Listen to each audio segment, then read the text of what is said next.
Consolidação das leis do trabalho completa 70 anos. Tribunal Regional do Trabalho da 14ª Região e parceiros realizam eventos e documentário em Rondônia e Acre. E nas entrevistas eu vou conversar com Antônio Fabrício, presidente da Associação Brasileira dos Advogados Trabalhistas, e com a Procuradora do Trabalho, Marielle Cardoso. Tudo isso agora no Justiça e Cidadania.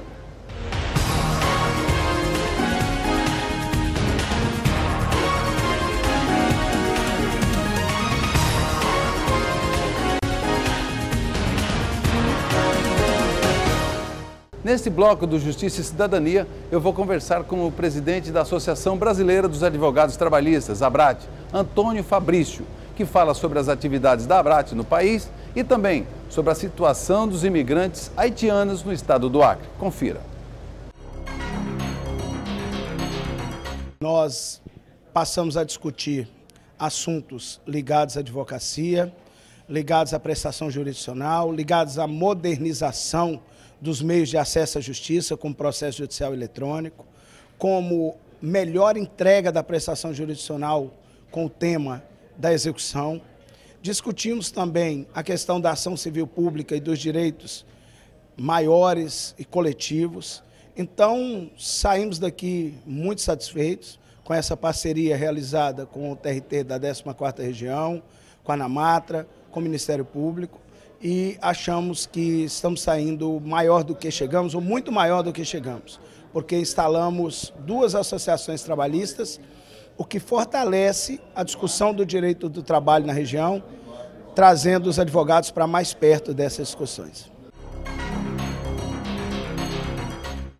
Algumas bandeiras são defendidas pela ABRAT para que se discuta, que é a não flexibilização de direitos trabalhistas, também a célere execução trabalhista, o processo judicial eletrônico e o acesso do advogado e não exclusão do jurisdicionado, e também os honorários sucumbenciais, que é uma luta histórica da ABRAT para fazer com que o advogado trabalhista seja igualado a todo advogado que tem direito da sucumbência, até porque, já dizia o nosso diretor, doutor Luiz Gomes, em palestra no Acre, o honorário é uma retribuição por questão de honra de alguém que deu uma procuração, honrou aquela pessoa com aquela procuração, mas ele também tem que receber por esses direitos. Com relação às associações trabalhistas, nós podemos dizer que a ABRAT funciona como uma confederação, agregando todas essas associações. As associações filiadas no Brasil inteiro, elas estão plenamente integradas e harmonizadas com a ABRAT. Temos um bom diálogo com a ANAMATRA, que tem participado das nossas discussões. Já fizemos 2 tribunais populares do júri, em que a ANAMATRA teve participando, simulando um tribunal do júri, para que a gente tivesse mais dinâmica e uma posição da sociedade, de maneira geral, sobre temas. E a ANAMATRA participa e temos um bom diálogo com a ANAMATRA. A NPT tivemos visitando, o Ministério Público temos um bom diálogo e, sobretudo, hoje, com a nova direção do TST, a ABRAT tem desenvolvido. Pensamos que é um avanço, somos a favor, desde que a implantação não seja atropelada de forma com que o advogado e o jurisdicionado fiquem sem representação. Então, estamos dialogando, o TST tem dado muito espaço para esse diálogo e estamos avançando. Acredito que foi uma grande iniciativa do Tribunal da 14ª Região, com participação da ABRAT, da JUTRA, da Polícia Federal e do Consulado do Haiti, essa visita com que se levou informações àquelas pessoas que estão lá, os haitianos, nossos irmãos latino-americanos que estão em Brasileia. A nossa posição é que os haitianos que estão no Brasil e entraram, estão reconhecidos como legais no Brasil, eles têm que ter todo o amparo do Estado. A documentação tem que ser produzida, o encaminhamento deles após de trabalho, até porque nessa quadra que estamos comemorando 70 anos da CLT, tem que dizer que o que atrai essas pessoas para o Brasil é a dignidade delas está totalmente ligada ao trabalho. É isso que eles vêm procurar. E acredito que o Estado brasileiro tem que dar suporte à situação tanto física quanto à situação legal desses irmãos que já adentraram ao Brasil.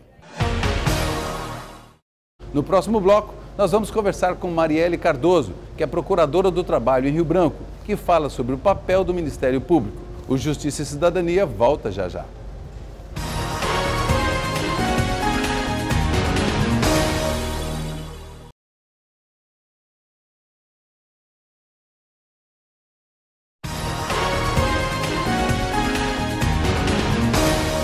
Neste bloco, você acompanha uma entrevista gravada na OAB do Acre com a Procuradora do Trabalho, Marielle Cardoso, que fala sobre o papel do Ministério Público do Trabalho.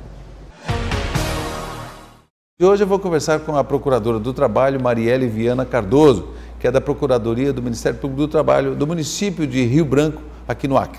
Doutora Marielle, é um prazer recebê-la aqui no programa, viu? Muito obrigado, prazer é meu, Celso.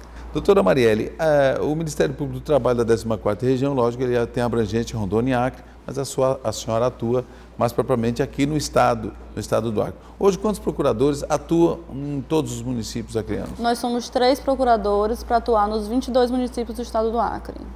E essa situação, assim, quer dizer, não é pouco procurador para muito território? O número é pouco, mas a nossa força de vontade, a vontade de trabalhar é muito grande. Então, a gente tem conseguido alcançar grande parte desses 22 municípios, regularizar situações que a gente verifica.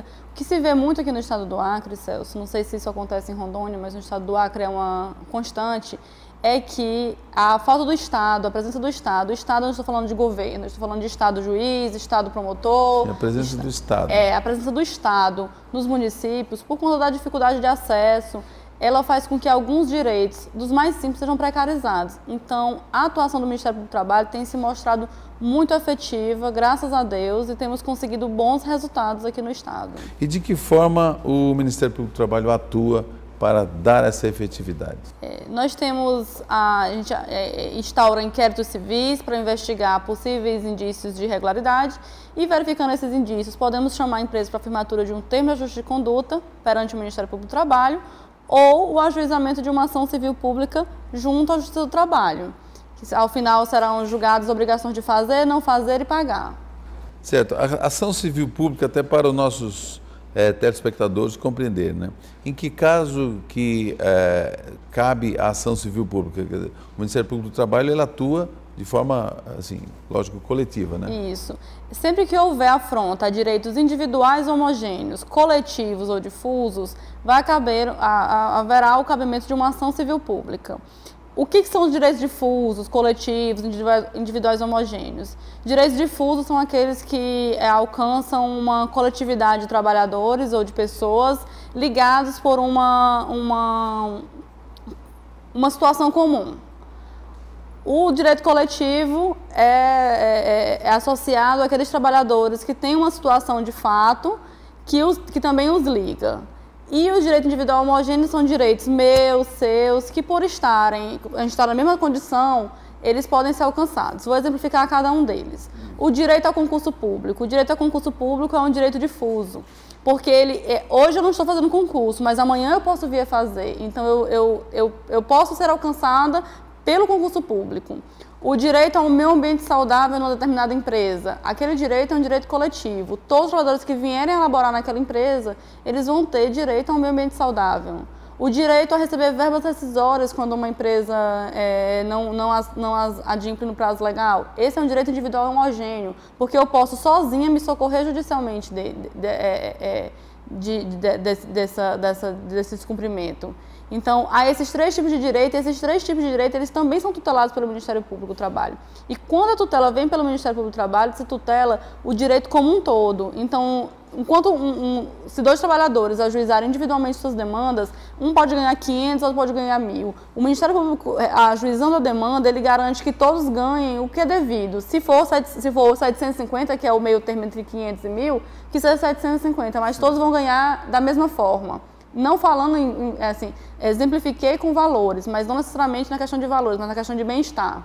Então, um trabalhador pode pleitear judicialmente um adicional de insalubridade, convencer o juiz e ganhar. O outro pode pleitear o mesmo adicional de insalubridade nas mesmas condições insalubres e não ganhar. Quando o Ministério Público do Trabalho entra dizendo aquele ambiente de trabalho, senhor juiz, ele é insalubre e o juiz sentencia reconhecendo a insalubridade, todos os trabalhadores daquela empresa eles vão ter direito a esse adicional de insalubridade. Não aquele apenas que conseguiu fazer a melhor prova. Então, a nossa atividade, ela é uma atividade muito importante para o trabalhador. Agora, é também um pouco problemática, porque, no mais das vezes, a gente acaba tutelando o trabalhador contra a vontade dele. Como, por exemplo, a questão das horas extras. Então, alguns trabalhadores, como as horas extras são pagas e pagas com o adicional, eles entendem que é mais vantajoso receber a hora extra do que trabalhar na jornada normal. Só que eles não compreendem que aquela jornada em excesso, ela causa danos de inúmeras,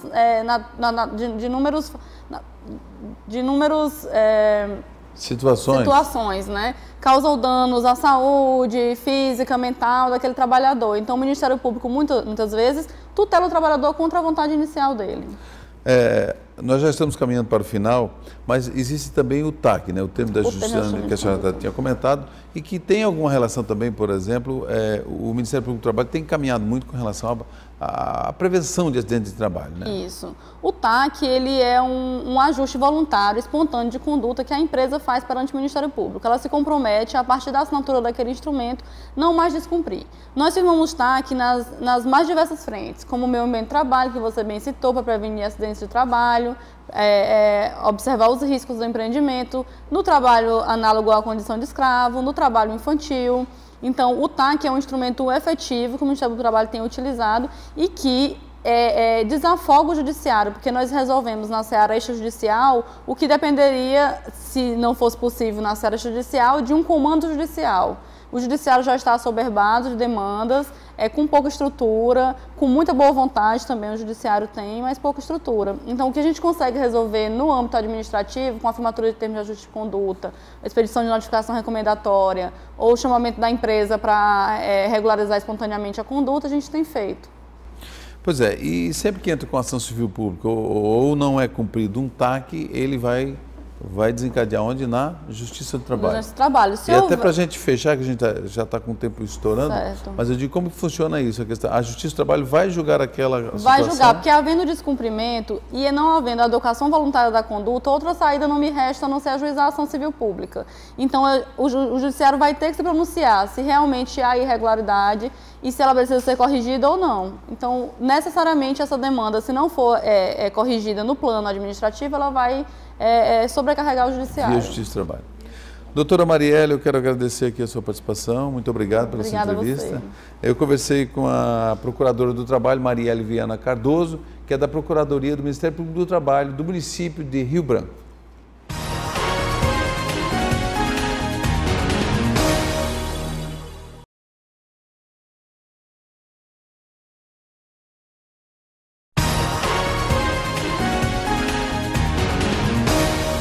A Consolidação das Leis do Trabalho, a CLT, completa 70 anos esse ano. E a Assessoria de Comunicação Social do Tribunal Regional do Trabalho da 14ª Região produziu um vídeo especial que registra a história e o direito do trabalho na Amazônia, as reivindicações de trabalhadores da Estrada de Ferro Madeira-Mamoré na passagem do então presidente Getúlio Vargas, 3 anos antes da promulgação da CLT. Confira.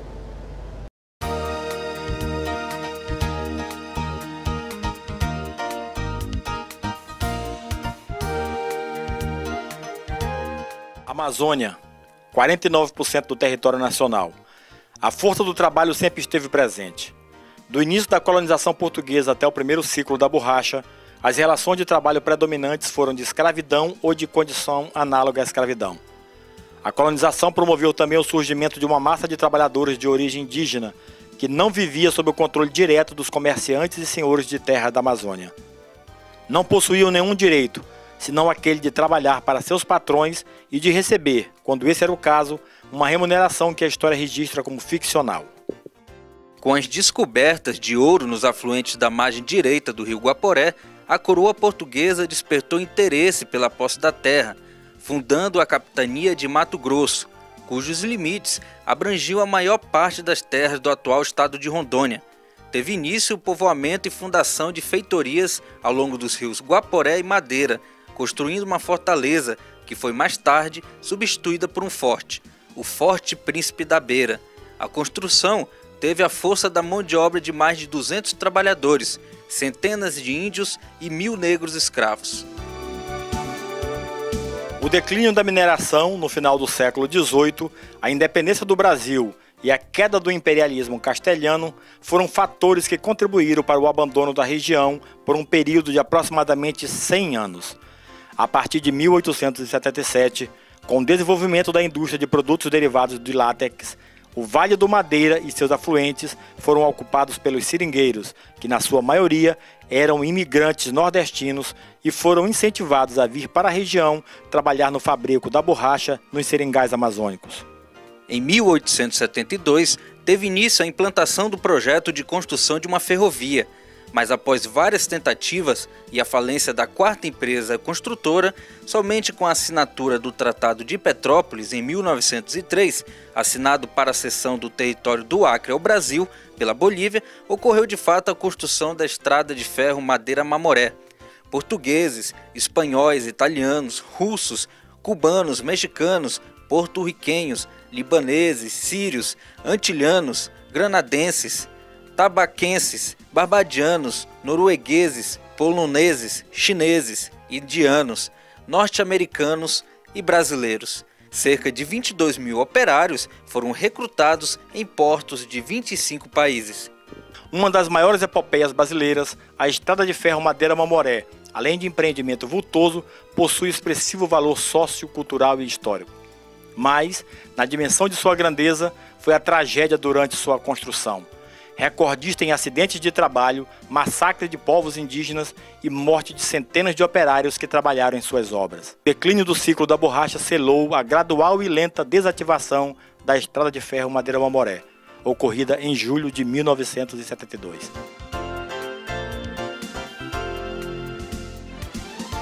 Em visita protocolar a Porto Velho, que duraria apenas 3 horas, a convite do capitão Aloísio Ferreira, o presidente Getúlio Vargas permaneceu na cidade de 11 a 13 de outubro de 1940. Getúlio, que veio para inaugurar a usina termoelétrica da empresa Estrada de Ferro Madeira-Mamoré e o prédio dos Correios e Telégrafos, após homenagens prestadas a ele na Avenida 7 de Setembro, presenciou a manifestação de operários que reivindicavam por direitos trabalhistas, entre eles o salário mínimo e jornada de trabalho de 8 horas, isso quase 3 anos antes da promulgação da CLT, Consolidação das Leis do Trabalho. A legislação de proteção ao trabalho teve 3 fases importantes no período de 1930 a 1942, no governo Vargas.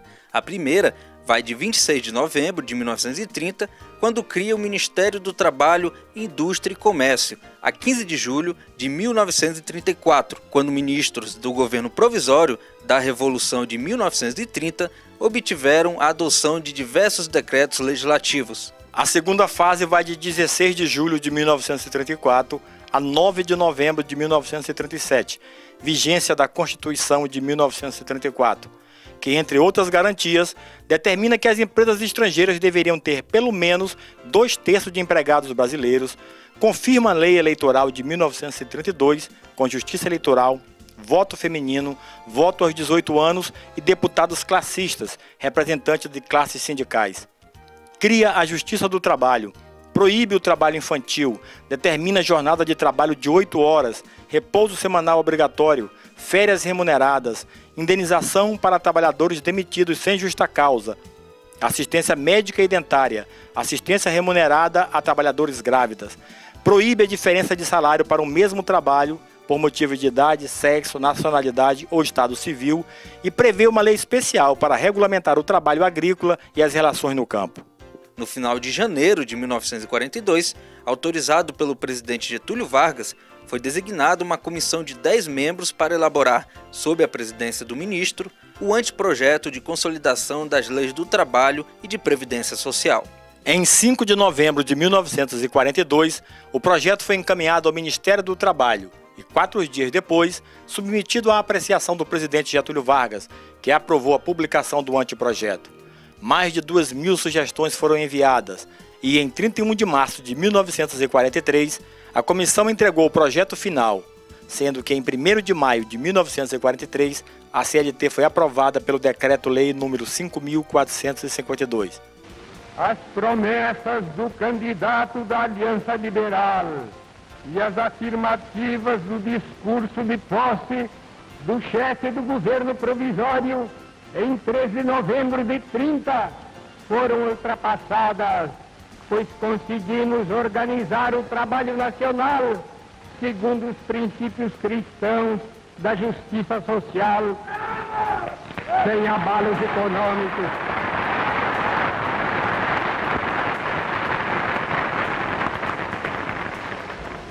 O trabalhador brasileiro possui hoje o seu Código de Direitos, a sua Carta de Emancipação Econômica.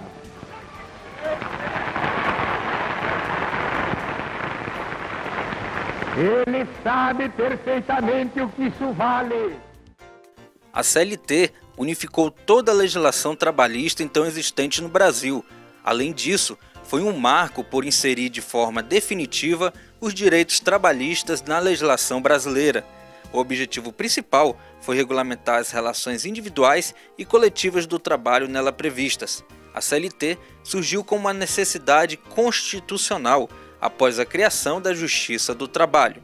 Em 7 décadas de vigência, a CLT sofreu centenas de alterações. Paralelamente, editou-se uma legislação extravagante mais extensa do que a própria consolidação. Tudo visando a atualização, modernização, agilização processual, adequação às inovações tecnológicas e às mutações nas relações de trabalho.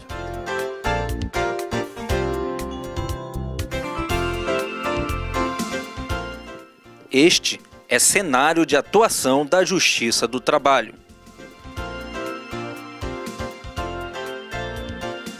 Entre as fases que compõem essa região, pode-se destacar a descoberta do ouro, a conquista e o povoamento dos vales do Guaporé, Mamoré e Madeira, a construção do forte de fronteira no período colonial, os ciclos da extração de látex, a construção da ferrovia e a descoberta de minério de estanho, cassiterita, além de um dos períodos mais expressivos do desenvolvimento regional, que ocorreu a partir da implantação de projetos de colonização pelo governo federal. Ainda como parte da Justiça do Trabalho da 8ª Região, com sede no estado do Pará, em 10 de dezembro de 1970 foram criadas 2 juntas de conciliação e julgamento, uma em Rondônia e outra no Acre, nas capitais Porto Velho e Rio Branco. A mudança da subordinação da Justiça do Trabalho do território para a jurisdição do Amazonas e a criação do estado de Rondônia, em resposta ao crescimento populacional intenso que o território vinha apresentando desde o início da década de 70, marcaram o ano de 1981. Desde 10 de abril de 1979, governava o território federal de Rondônia o coronel Jorge Teixeira de Oliveira. O governador Jorge Teixeira conduziu a transformação do território federal de Rondônia em estado de Rondônia, do qual foi seu primeiro governador, empossado em 30 de dezembro de 1981. Olhamos para trás e nos damos conta de que Rondônia se fez de mãos calejadas, corpos suados e poeirentos do divino trabalho da terra. Venham brasileiros de todo o Brasil, venham gentes de todos os povos. Rondônia lhes oferece trabalho, solidariedade e respeito. Tragam seus sonhos, anseios e ilusões. Compartilhem tudo isso com este povo admirável. O cenário mostrou em âmbito nacional e regional a necessidade de serem adotadas medidas para a pacificação dos conflitos decorrentes das relações de trabalho.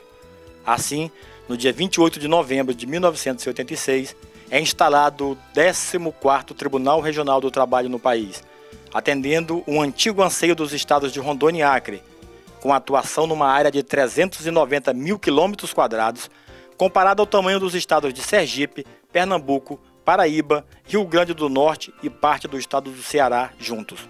Hoje, presente em 74 municípios amazônicos.